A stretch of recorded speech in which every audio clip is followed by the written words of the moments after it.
আপনার জীবনের কত অ্যাঙ্গেলে গিয়ে হাদিসটা ফিট হবে। আপনার 24 ঘন্টা সময়ের মধ্যে আপনি যে 8 ঘন্টা নষ্ট করতেন, এই একটা হাদিসের উপর আমল করলে আপনার 8 ঘন্টা বেঁচে যাবে। যারা এই যে ভ্রমণের নামে একটু আমোদ প্রমোদের জন্য আপনারা যারা ভিজিট করতে যান বিভিন্ন সৈকতে আর বন জঙ্গলে গিয়ে সেলফি উঠান, আপনার মধ্যে দিনদারিত্বের ত্রুটি আছে। এটা আমি মাহমুদ বলে দিলাম আপনাকে। বড় আলেমদের ফতোয়া লাগবে না এই ক্ষেত্রে। আপনি যত বড় ইমামদেরকে জিজ্ঞেস করেন, ইনশাল্লাহ তার কথার বিপরীত আমার কথা হবে না। নিঃসন্দেহে এটা কোনোদিন ইসলামিক থিওরি হতে পারে না। পদ্মা সেতু আপনার যদি কোনোদিন প্রয়োজন হয় আপনি যায়েন, কিন্তু আপনি ফ্যামিলিকে গাড়ি ভাড়া করে পদ্মা সেতু দেখতে যাইবেন আর আপনি বলতেছেন যে একটু মনোরঞ্জনের প্রয়োজন। আপনি ধর্মই বুঝেননি। এমন একটা নেতা বানিয়ে ফেলেছেন যে স্টেডিয়ামে বসে খেলা দেখবে, তার মানে এই জাতি অধপতনে যাবে, এত কোনো সন্দেহ নেই। এবং রাসূল সাল্লাল্লাহু আলাইহি ওয়াসাল্লাম বলছেন, ওয়াদা মালাইসা ইয়ানিক, যেই কাজে তোমার জান্নাত তুমি পাবে না, নেকি নাই পরকালে, একটা নেকি নাই, এমন কোন কাজে তুমি লিপ্ত হয়েও না। ওয়াদা, ছেড়ে দাও সেই কাজকে সেই কথাকে ছেড়ে দাও। এতটা শুধু বলেছে রাসূল সাল্লাল্লাহু আলাইহি ওয়াসাল্লাম। আপনার জীবনের কত অ্যাঙ্গেলে গিয়ে হাদিসটা ফিট হবে। আপনার 24 ঘন্টা সময়ের মধ্যে আপনি যে 8 ঘন্টা নষ্ট করতেন, এই একটা হাদিসের উপর আমল করলে আপনার 8 ঘন্টা বেঁচে যাবে। আপনি দেখেন আপনি কত ঘন্টা নষ্ট করেন, কোথায় বসে আপনি কত ঘন্টা নষ্ট করেন।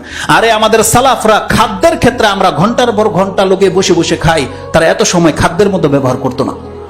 আর আজকে আমরা চায়ের হোটেলে বসে, আপনাদের নাকি সময় পাস হয় না। সুবহানাল্লাহ, সময় নাকি পাস হয় না। আমাদের একজন শিক্ষক জালালউদ্দিন কাসেমি, সম্ভবত ওনার বক্তব্যে শুনেছিলাম, কোন এক ফিল্ড মাঠের মধ্যে তিনি দেখছেন পোলাপান ক্রিকেট খেলছে। তিনি সকালে যাচ্ছেন, বিকালবেলা কোন একটা সেমিনার শেষ করে এসে দেখে ওই লোকগুলা তখনও ওই মাঠেই খেলাধুলা করতেছে। তিনি গাড়িটা থামিয়ে দিয়ে বলতেছে যে ওরা কি করে, বলতেছে ওরা টাইম পাস করে। তো তিনি বলতেছেন সুবহানাল্লাহ, ওদের কাছে এত টাইম যে ওরা টাইম খরচ করবে কোথায় জায়গা পায় না। আল্লাহ যদি আমাদের টাইমটা একটু বাড়িয়ে দিত। আমাদের টাইম হয় না আর আপনাদের টাইম শেষ হয় না। এই জন্য আপনারা গেমস খেলেন, এই জন্য আপনারা টিভি দেখেন, চায়ের হোটেলে বসে থাকেন। আমাদের অনেক ভাইয়ারা আছে পদ্মা সেতু দেখতে যায়। আপনার দ্বারা দিন সেফ নয়।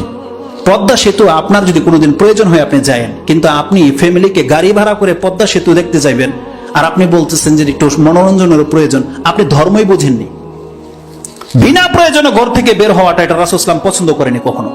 যারা এই যে ভ্রমণের নামে একটু আমোদ প্রমোদের জন্য আপনারা যারা ভিজিট করতে যান বিভিন্ন সৈকতে আর বন জঙ্গলে গিয়ে সেলফি উঠান, আপনার মধ্যে দিনদারিত্বের ত্রুটি আছে। এটা আমি মাহমুদ বলে দিলাম আপনাকে। বড় আলেমদের ফতোয়া লাগবে না এই ক্ষেত্রে। আপনি যত বড় ইমামদেরকে জিজ্ঞেস করেন, ইনশাল্লাহ তার কথার বিপরীত আমার কথা হবে না। নিঃসন্দেহে এটা কোনোদিন ইসলামিক থিওরি হতে পারে না। আপনি আপনার ঘরে থাকেন, আপনি সেফ থাকবেন। রাসূল সাল্লাল্লাহু আলাইহি ওয়াসাল্লাম বলছেন, ফিতনার সময় যেই ব্যক্তি বসে থাকবে সে দাঁড়িয়ে যাওয়া ব্যক্তি থেকে সেফ, যেই ব্যক্তি শুয়ে আছে সে সেফ। কালকে রাতের ঘটনাই আপনি স্মরণ করেন না কেন, যেই ব্যক্তি ঘরে শুয়েছিলেন সে পাপ থেকে বেঁচে গেছেন, যেই ব্যক্তি জেগেছিলেন তার দ্বারা পাপ হয়েছে। যে কোনো ক্ষেত্রে আপনি এটা ফিট করতে পারবেন। সুবহানাল্লাহ। তো দামালাইসা ইয়ানিক, আপনি ছেড়ে দেন যেটা আপনার সাথে সম্পর্ক নাই। আরে বাচ্চারা কি গেমস খেলে, আমরা শুনেছি বড়রা গেমস খেলে। আর সবচেয়ে বড় দুঃখজনক ব্যাপার হচ্ছে, যেই রাষ্ট্রের নায়ক স্টেডিয়ামে বসে খেলা দেখে, সেই জাতি কোনোদিন কল্যাণ পেতে পারে না। একটা রাষ্ট্রের নায়ক বোঝে না তার দায়িত্ব কি।